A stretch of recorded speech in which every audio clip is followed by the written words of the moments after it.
po tayo, sir. Meron kasi na ano sa under po Listahan mo, listahan ng barangay officials.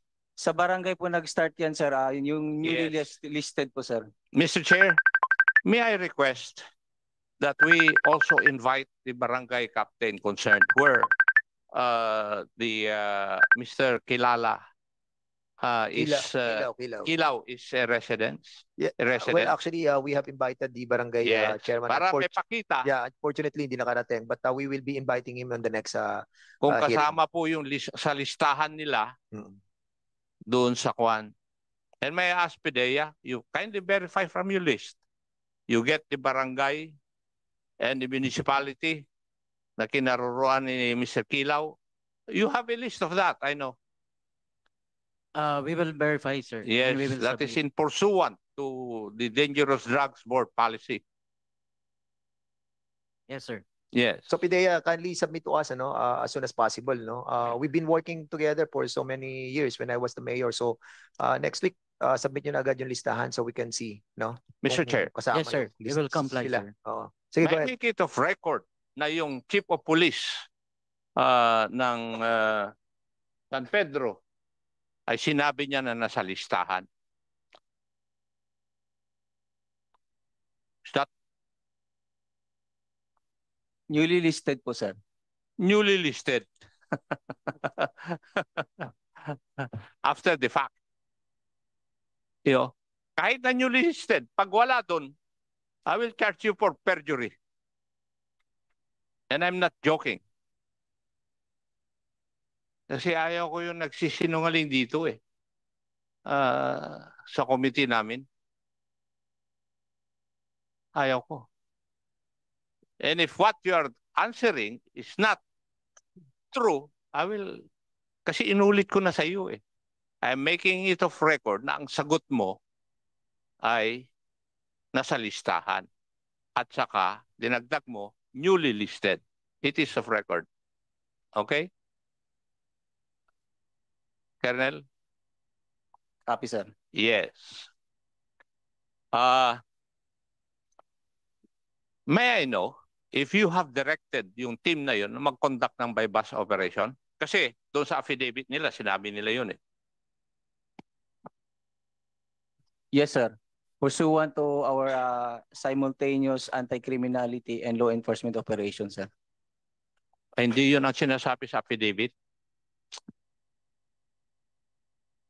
Ang sinasabi rito, and I would like to quote paragraph number 2 na ako, sabi ni Mungkal, na ako ay membro ng San Pedro Police Station at naatasan ng aking hepe na si Police Lieutenant Colonel Rolly Buhisan Liegen, Acting Chief of Police, na magsagawa ng operation laban sa mga taong sangkot sa illegal na droga. That is precisely the first question na tinanong ko sa inyo, na sangkot sa illegal na droga. Kaya yun ang una kong tanong Okay? So, inutusan mo sila talaga. Copy po, sir. Yes, sir. And therefore, you are responsible kung ano man mali o tama na kanilang ginawa. Yes, sir. I'm laying the predicate para habulin kita sa command responsibility. Yes, sir. So, aminado ka na iniutos mo. And therefore, as their chief of police, you are responsible whatever wrong they would have committed. Yes, sir. Yes, thank you. Yun ang one.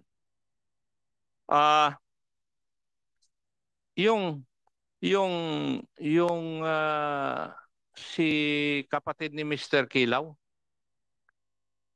in your statement a while ago, you stated na meron pang CCTV doon sa 7-Eleven. Yes, Your Honor.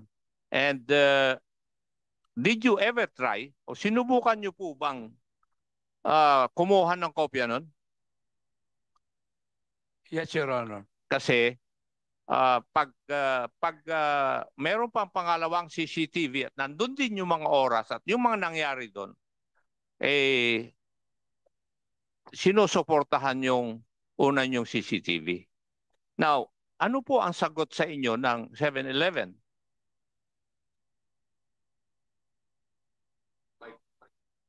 Paki-on po yung mic ninyo. Request lang po ng pulis ang ini-entertain po nila. Alin po? Request ng police. Request lang po ng pulis ang ino-honor nila. So, base po dun sa sagot ninyo, nasa kanila pa yung kopya ng CCTV na yon? I told to manager na kasi nag-exert pa po ako ng effort na makuha yon. Nagsalita lang po ako sa kanya na please preserve yung event na sinasabi niya na related daw sa buy-bust operation.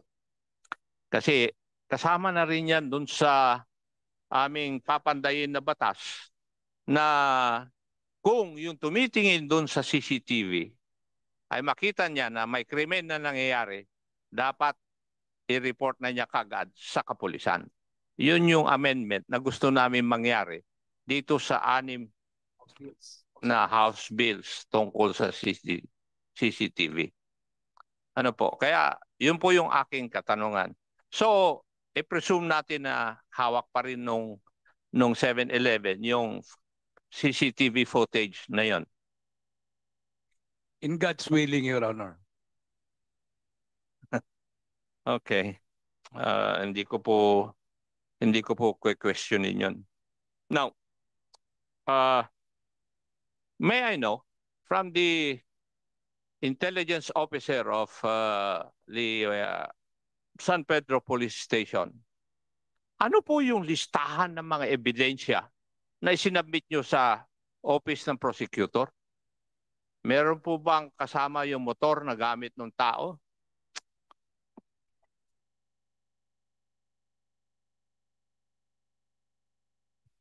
Your Honor, based dun sa chain of dun sa certificate of inventory, ay it appears na wala po yung motor po, Your Honor.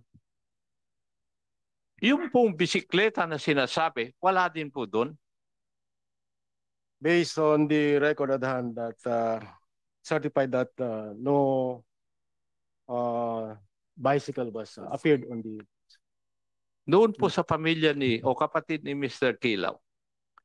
Yung motor po ba ng kapatid po ninyo nandiyan pa? Ibinalik nila, Your Honor, a day after. A day after. Yes, Your Honor. Pero yung bisikleta, wala. Wala po. Okay. Now, may I know who is the team leader? On this particular case, sir, is Police Staff Sergeant Hirilya, Your Honor. Yes. Are you around? Yes. Are you aware of your police operational procedures manual? Yes, sir. Kung matanong ako sa iyo tungkol doon sa manual, pag hindi mo masagot, hindi mo alam, di ba? Yes, sir. Tama? Yes, sir. Yes. Umpisahan po natin. Paano nyo inumpisahan na planuhin na hulihin si Mr. Kilaw? Bali po, ang nangyari po dyan, Your Honor. Hindi, paano nyo inumpisahan? May information po si Patrolman Tamaray, inirelay po sa akin. Alin? May information si Patrolman Tamaray na alleged nagbebenta ng droga sa may putol. Inirelay niya po sa akin yung information na yon.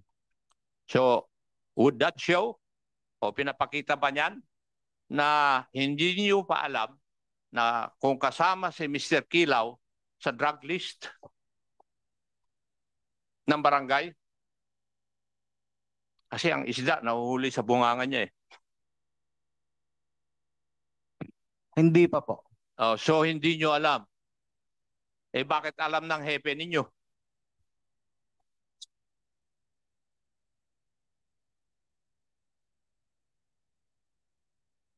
Pagkatapos na po ng operation, na-verify na po namin. Ibig sabihin, hindi mo rin pinaalam sa hepe mo na kayo magko-conduct ng operation laban kay Mr. Kilaw. Sinabi po namin. Sinabi mo nga after the operation eh. Before the operation, sinabi mo ba? Yes po.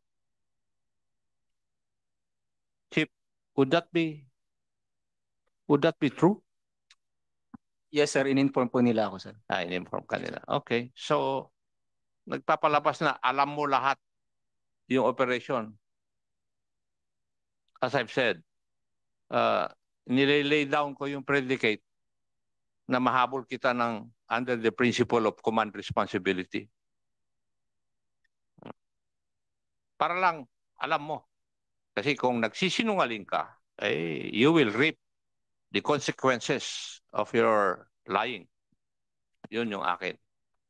Now, ano po ang ginawa po ninyo in accordance with your police operational procedure, POP manual?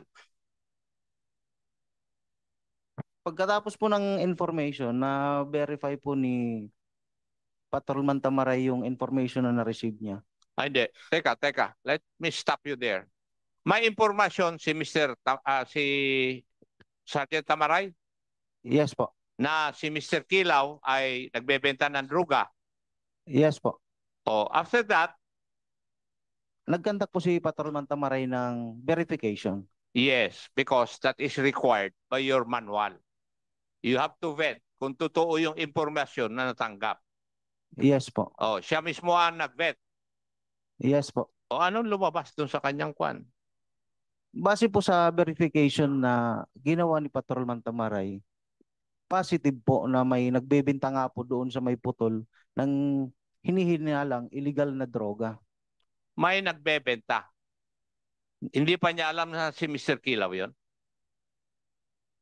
Your Honor, may I request Patrolman Tamaray to answer. Siya po kasi ang nag-verify. Sige.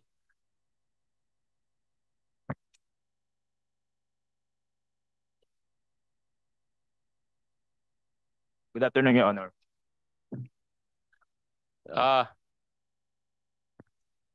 When you got the information, Sa confidential... teka. When you got the information, nung nakuha mo yung information tungkol kay Mr. Kilaw, sinabi mo kagad sa team leader mo? Yes po, sir. Yes. Tapos sabi niya, hindi pa niya alam kung si Mr. Kilaw ang kwan eh. Target ninyo eh. Di ba? So alam na niya from the start na may target kayo na si Mr. Kilaw. Regarding po dyan, sir, Sagutin mo yung tanong ko. Hindi ko tinatanong kung regarding that or what. Sagutin mo yung tanong ko. kilala po namin sa alias po, pero yung buong pong pangalan, hindi po namin alam. Alias lang po ang binigay sa akin ng informante po namin. Sige. And that is precisely the reason why kailangan mong i-vet o i-validate yung info. Yes po. So, ano po yung action ninyo para mag-validate? Nalaman na po namin yung information ng pangalan niya po nung nabaybas na po namin siya at natanong ko po kung ano po pangalan niya. Pero ang information po na ibigay sa amin po is alias lang po. Nalaman yung pangalan niya nung nabaybas na. Opo. Ha?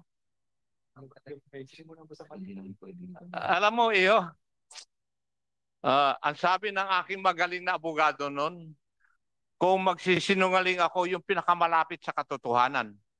Yung pagsisinungaling mo, malayo sa katotohanan, iho eh. Ibig mong sabihin, nag-operate kayo sa isang tao na hindi nyo alam ang katauhan. Ikaw, sinabi mo mismo na ikaw ang nag-validate ng info. That is precisely the reason why I'm asking you, paano mo binalidate yung info? Kasi that is part of your operations dapat. You have to validate the information. Kasi baka pinainan lang kayo ng maling informasyon eh. Di ba? Ganun ang purpose ng procedure na yon. Iyo.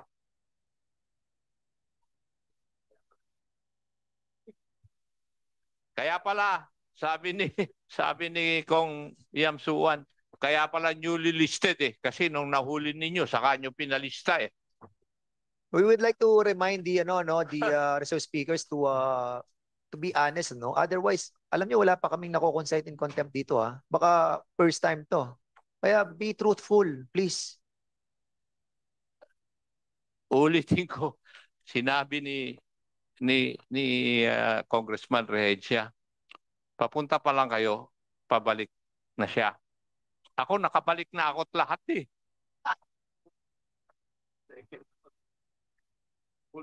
Naging congressman na nga ako at nag-iimbestiga pa rin eh. Tapos ganyan pa rin ang pagsagot niyo po sa akin. Ha? Oh, iyo. Inoperate niyo isang tao na hindi niyo alam ang pangalan, ang tunay na pangalan. Binaypas at lahat ninyo, nalaman niyo lang yung pangalan after the operation. Alam mo iyo,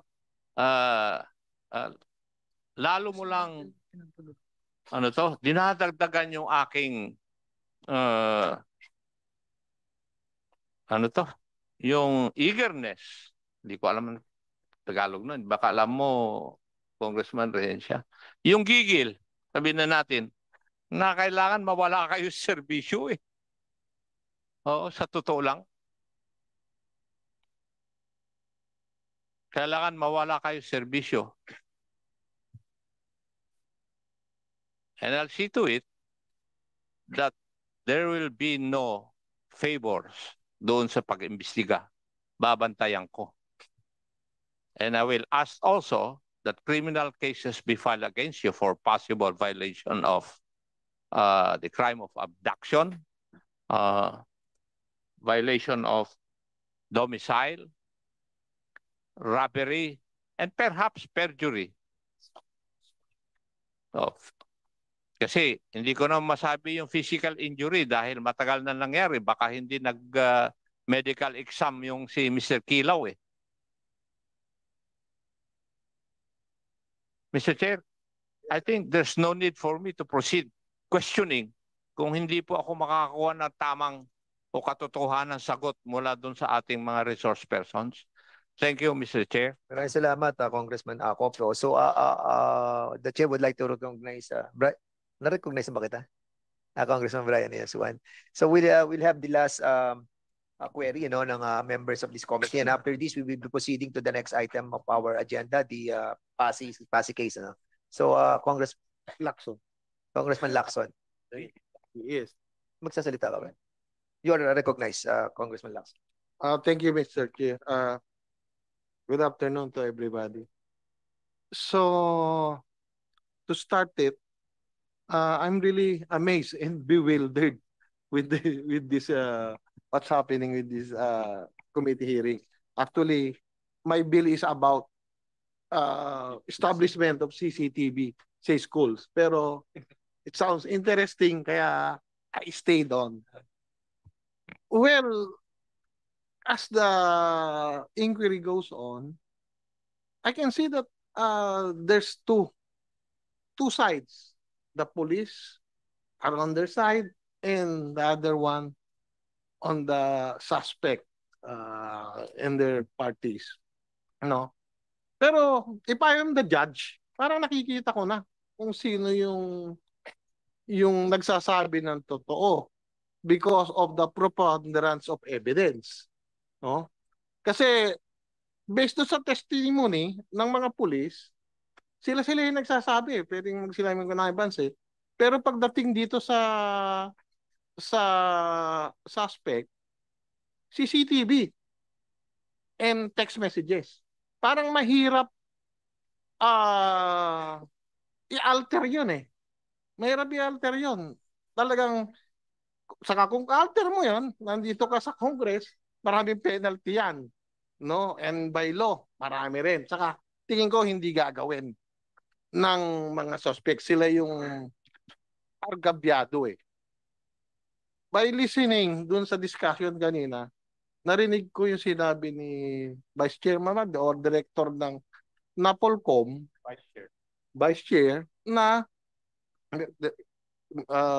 Bernardo, na Parang, I don't know yung correct wording sa sinabi niya. Pero ang intindi ko, may power ang regional director na alisin ba o take action. No? So what in my mind, kung ang isang RD, nakita niya na itong CCTV, no? Ano action ang gagawin mo? Prima facie evidence to, tingin ko, no? Are you thinking na pwede bang motopropyo? I will take action to it. Parang yun ang pagkakaintindi ko. Pero narinig ko kanina, sabi ni General, I'll leave the court to do it. Dahil wala na ba siyang pakialam? Dahil magre-retire na siya, nang masasaktan mga ka-uniform niya. So I think there's something wrong with that. Kasi bakit mo inilib yung action doon na lang sa judges sa korte. Ang problema ko kasi dito, kung walang sala yung tao, kawawa.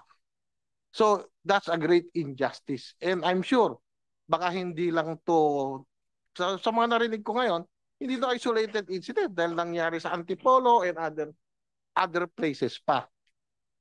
So, isa sa mga question ko ngayon, kung ayaw umaksyon ni RD, ano pa ang source?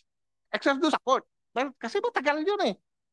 Kung innocent yung nakikita natin because of the preponderance of evidence, ano pa ang pwede natin gawin? Good. Get asked na Polcom or what? Kung meron pang ibang alternative na gagawin yung mga... Sige, okay, we'll be asking the Napolcom and then you want to interject? Yes, Mr. In Chair. relation to his query? Yes, Mr. Sige, Chair. go ahead. Mr. Chair, doon po sa query ni Honorable Representative Lacson. Actually, sir, sa administrative cases, based on experience doon sa mga humingi ng tulong sa akin, ini-endorse na lamang po namin sa PNP Internal Affairs Service kasi po sila yung talagang responsible para sa ganitong mga kaso.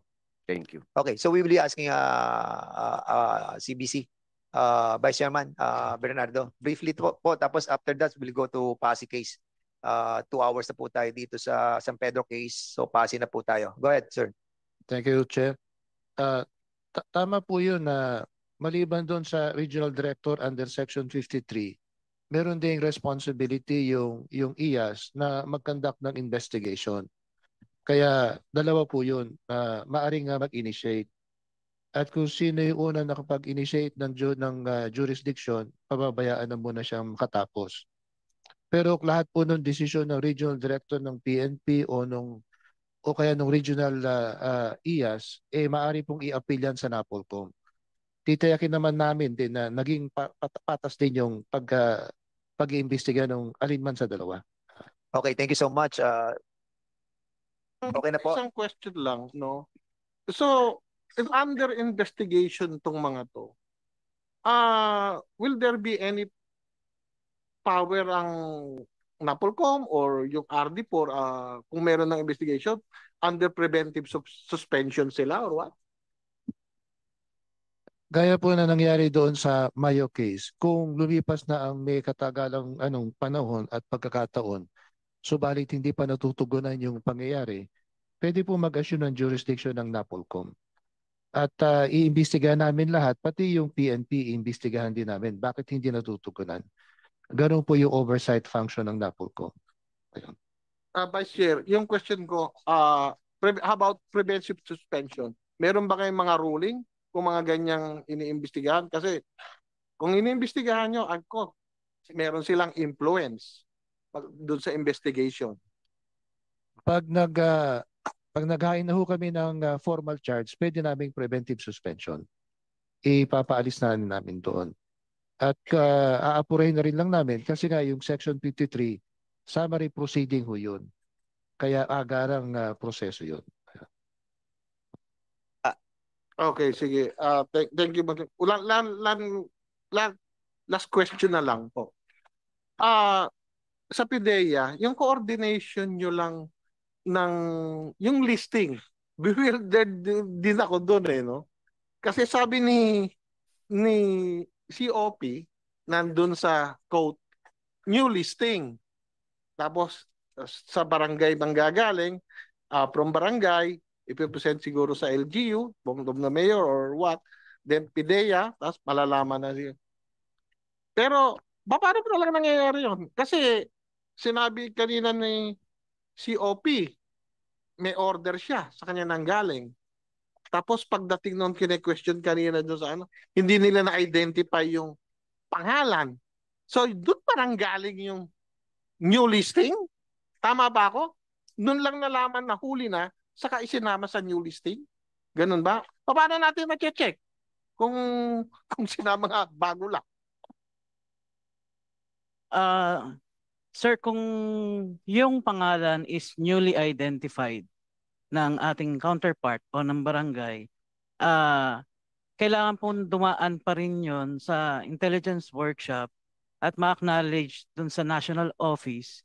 Then ibababa po uli ng national office yon sa amin para ibaba hanggang sa LGU and the PNP. Ang goal po natin doon is mabigyan ng proper intervention kung ano man po yung classification ng drug personalities. Okay, one more question, last na lang. Paano yung validation yun yung information na yan? Kasi sa barangay level yan, maaring kaaway ko itong nagbibigay ng information, kagalit ko, o namarites lang ako. Paano nating malaman kung tama nga yung information na yan o hindi? All the names na binigay po ng barangay plus yung pong mga information received by the PNP and the PIDEA and other law enforcement units is subject for validation. Then, after ma-validate po lahat ng law enforcement agencies, nagkakaroon po ng intelligence workshop. Wait. Yung validation nga, kasi police na naman ulit yung nag-validate no? Paano nakukuha yung information nung barangay? Sinong nagbibigay? And paano dun sa level pa lang ng barangay is there's truthfulness to that data na binigay. Paano yung mga yung pong barangay kasi ang nakakaalam ng mga nasasakupan niya. Sino ang may personalidad na maaaring gumagamit o nagtutulak. Then, binavalidate po natin yon para maiwasan naman yung kaaway lang or ano. Okay, naintindihan ko. Sige, yung timeline na lang. Paano yung pagbigay na ganyan? Tapos, gaano katagal bago i-validate? Once nakapag-submit po sila, again, through CADAC, MADAC, binavalidate din po ng other law enforcement agencies. So, hinihingi po namin assistance ng PNP or other law enforcement bukod po yung validation namin. Hindi mo nasagot yung tanong ko yung timeline. Gaano katagal? Pag-submit, gaano katagal bago ma-validate? Kasi tinitingnan natin yung time Kasi yung wording niya kasi niya, new. Ganyan, kaya tinatanong ko na ngayon yung time. New listing. Kaya tinatanong ko yung time. Regarding sa timeline po, mahirap po i-ano yung timeline kung gaano kabilis o katagal matapos yung validation. Okay. Pero usually nagbibigay kami ng target date for submission nung validation report. So yung experience yun na lang, yung usual. Magbigay ng timeline. Yung usual. Gaano katagal yon? Weeks ba yan? Days, months? What? Sa amin po, usually, binibigyan po namin mga 2 weeks to 1 month yung aming provincial offices to validate nung a certain drug personalities. Provincial offices. Pero yung doon sa connection sa police, gano'ng katagal? Nagre-request po kami kasi hindi naman namin nagbibigay lang din po kami ng time kung pwede sila mag-submit not later than this date. Yun po. So yung experience nyo nga, yung police sa inyo, gano'n yung same timeline din po yung binibigay namin. Pero again, hindi po namin control kung makapag-submit sila nung binigay naming due date. 2 weeks, 2 weeks to 1 month. To 1 month po. So, hindi pa nangyaring mas earlier. So, sa experience nyo. Kalimitan ho, yun yung inaano namin. Kung makapag-submit sila earlier, mas maganda po. So, hindi pa nangyayari kung, di ba? Sabi Kasi ko, may mga operating units po ng PNP na within 1 week nakakapag-submit naman po. okay, so yun yung pinaka-earlier, 1 week. Okay, Congressman. Thank you. Okay, thank you so Thank much. This will be the last query, no? Kasi ano na po tayo, alauna na. Isang oras na lang natin yung susunod na issue. So, Congressman Gonzaga, you are recognized. Thank you, Mr. Chair. I would like to simplify things. Nakita natin kanina yung paano hinuli si respondent Kilaw. And then may testimonya, may salaysay si Kilaw, may salaysay din si police officers. I would like to ask questions on the arresting officers. Sino ba pwedeng magsagot sa inyo? Si Karandang, si Lorenzana, or sino yung pwedeng magboluntaryo ng sagot sa inyo? Sinong team leader? Karandang. Herelia po yung team leader. Nandun ka nung incident na yon on May 18. Ako po yung tumayong team leader po sa operation na yan, by bus Okay. operation. Sabi mo, by bust operation. Will you please give us definition in your own understanding? Anong naintindihan mo sa by bust operation? What is the standard operating procedure of conducting a by bust operation? Kailangan po dyan, sir, nabilhan yung suspect ng pusher buyer. Before sa bilihan, anong standard operating procedure ninyo? Didiretso lang ba kayo punta doon o kailangan nyo ng collaboration with the PDEA? Magko-coordinate po muna sa PDEA, sir. Okay. Kompleto kayo ng coordination with the PDEA? Yes, sir. Kompleto ka ng pangalan from the PDEA? Yes, sir. Okay. O, tapos tayo dyan. Sabi mo, kompleto yan. Therefore, punta na tayo sa crime of incident. Nung doon kayo sa insidente, anong ginawa nyo doon? Pagdating po namin doon sa area po ng by bust, kasi isang team na po kami. Tapos nung malapit na po kami, nauna na po to sila Patrolman Tamaray doon sa area. May contact ba kayo kikilaw? Sa informante po, May contact ka ba kikilaw? wala po. Sino informante mo? Hindi po sa akin ang informante po, kay Patrolman Okay. Tamaray po. Kasi siya ang gumanap na pusher buyer po. Yun ang sinabi ninyo. You will always tell us na yung by bust, legitimate yan. Pero tingnan nyo, the thing speaks for itself. Si CCTV. Tingnan nyo CCTV. Walang by bust. Oh, nagsimula tayo 1:31 in the afternoon on May 18. Lumabas si Kilaw, sinundan ng pulis, punta ng isang makitid na daan na wala sa CCTV dahil ay magbigay ng CCTV si 7-Eleven. Nung bumalik kayo sa makitig na daan, kasama nyo na si Kilaw, pinagitnaan na ng 2 pulis sa isang motorsiklo. Saan banda yung by bust dyan? Mr. Team Leader. Yung by bus po, doon sa Putol po, Quezon Saan? Street.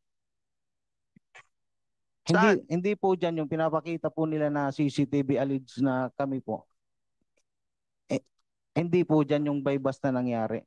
Saan nga yung by bust nangyari? Sa Putol, Quezon Street, Barangay Cuyab. Doon sa may 7-Eleven? Hindi po. Hindi dyan. Mr. Tony Kilaw, saan yung putol na sinasabi niya? Your Honor, yun po ay sa boundary ng Cuyab at saka San Antonio. May ad lang po ako, Your Honor. Yun bang may 7-Eleven? Barangay San Antonio po. Yung bang may CCTV na yun nakuha? Yes, hindi namin nakuha, Your Honor. May bibigay yun ng 7-Eleven? Makikita Malinaw po natin. na makikita natin. Okay. Tingnan nyo. Thank you, Mr. Kilaw. Can I add? Sandali lang.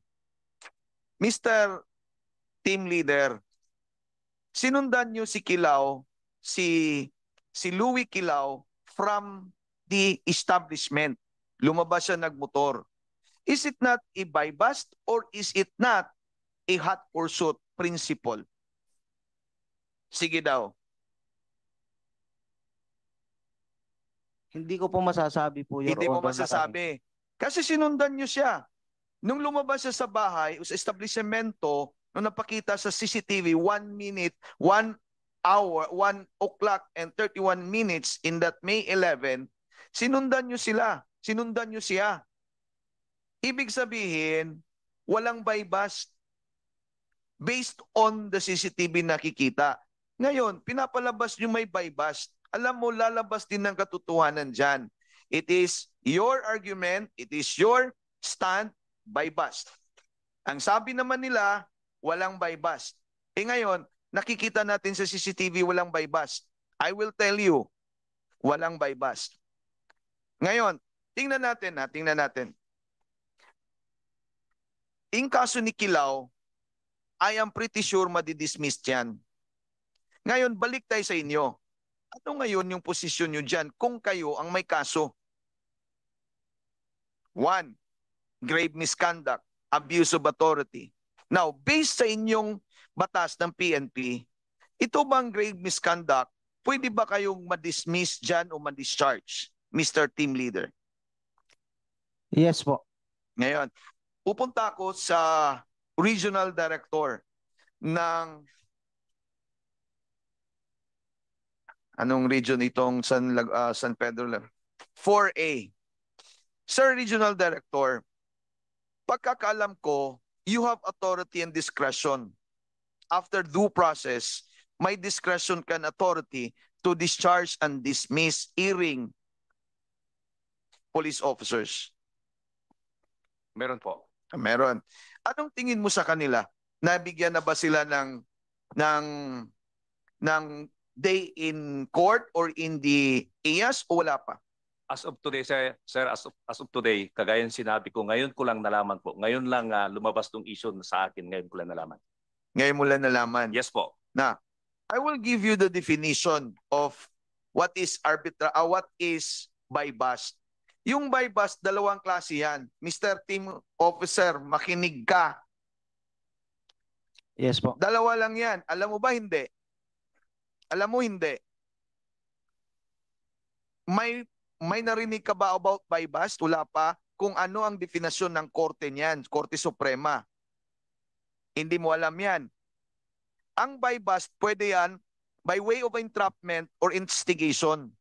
Instigation, example niyan, inutusan nyo si Kilao, Mr. Kilao, may mark money, bili ka ng drug doon.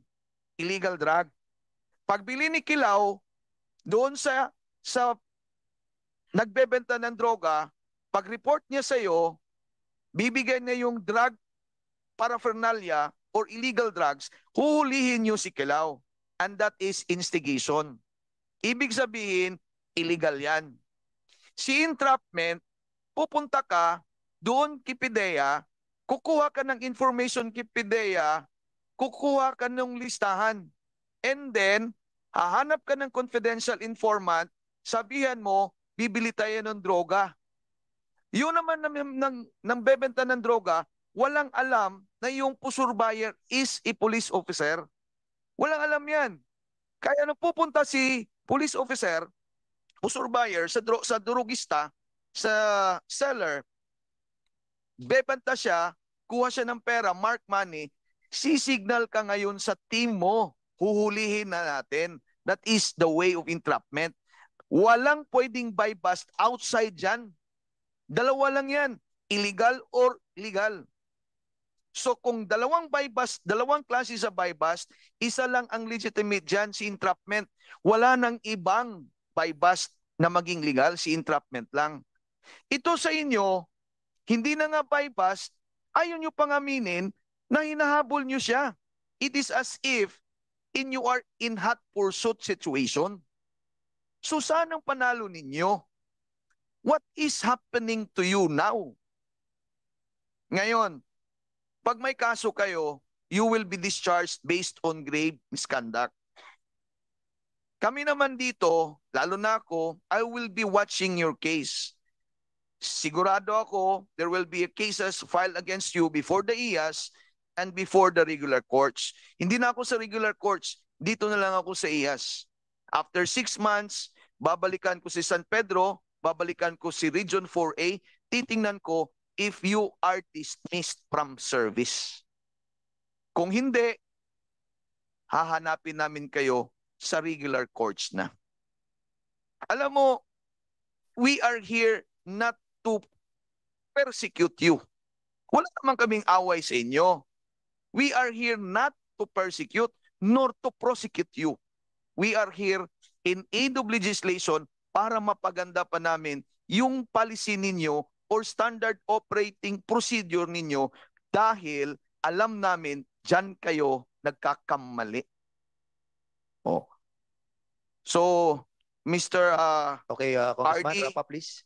RD Sir Garces, please give this committee reports on your specific actions against these, I should say, erring police officers. Yes, sir. Thank you.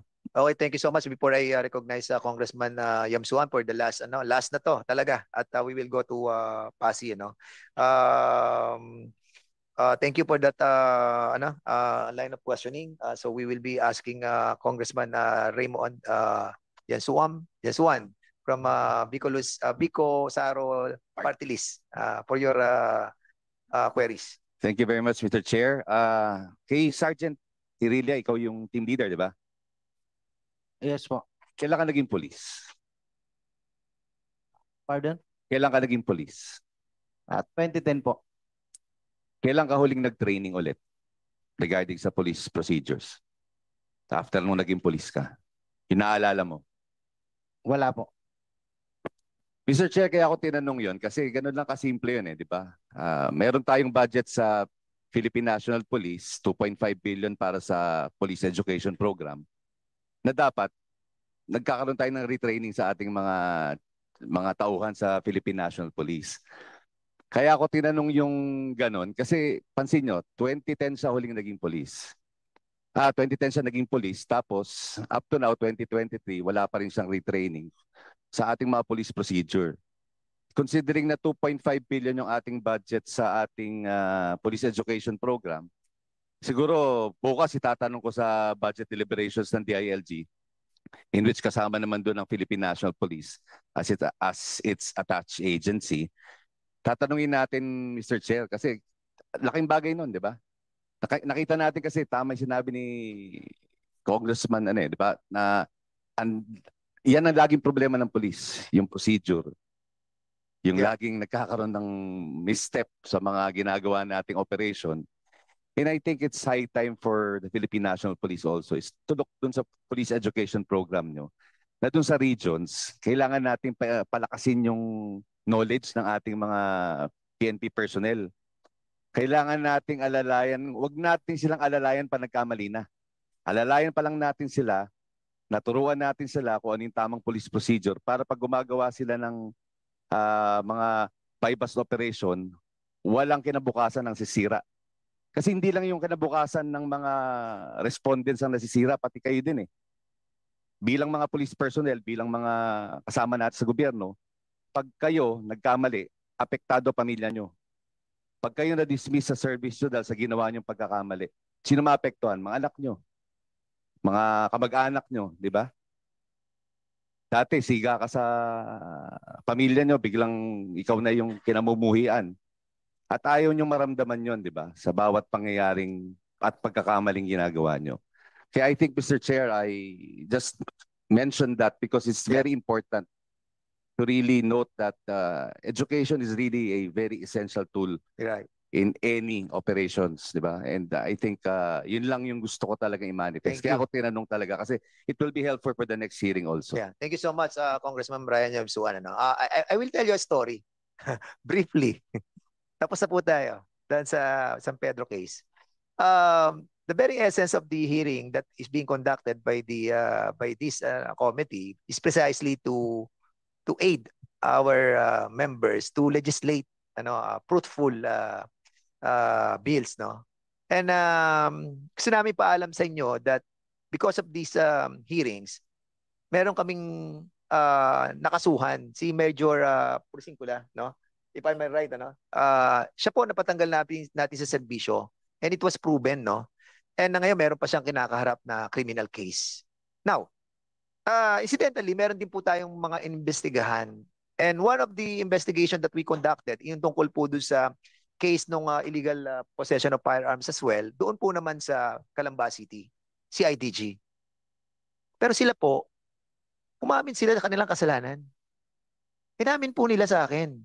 And that's the reason why we never pursue the criminal case. Administratively, hindi nila na-pursue. Because admittedly, nagkaroon sila ng pagkukulang sa kanilang POP operation. And that's what we're trying to imply in this committee. Hindi po perpekto yung ating organisasyon. Nagkakaroon po tayo ng mga pagkakamali. Nagkakaroon po tayo ng mga failure or gaps doon sa ating POP. Kung titingnan niyo yung inyong yung revise ninyong police operational procedure, 325 pages. Yung 325 pages na POP nyo, dapat nasa puso't nasa isipan. Pero paano nyo gagawin? Ang dami-daming pages nun. At precisely, palagay ko, I think, yung ating pong mga kapulisan, especially yung ating mga head of the different directorate, kailangan dito po tayo magsimula. Kung meron tayong 10 commandments na nasa puso at isipan ng bawat isa sa atin, nagkakaroon tayo ng deterrent na wag nating gawin yung kasalanan sa 10 utos ng ni Aba.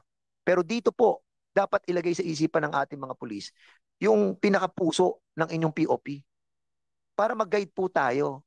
Unfortunately, tingin ko, wala eh. Sa takbo ng ating usapan kanina, lumalabas na talagang failure tayo doon sa POP na ilagay sa ating isipan at puso. But again, I would like to remind yung ating mga kapulisan, hindi po namin kayo gustong idikdik dito o ilubog dito. You just have to be honest. Kung nagkamali kayo, then we have to be reformed. Yun lamang po yun. Pero kung maninindigan kayo sa inyong kasinungalingan at hahayaan natin makulong ang mga taong walang pagkakasala, I'm telling you, hindi po namin kayo tatantanan.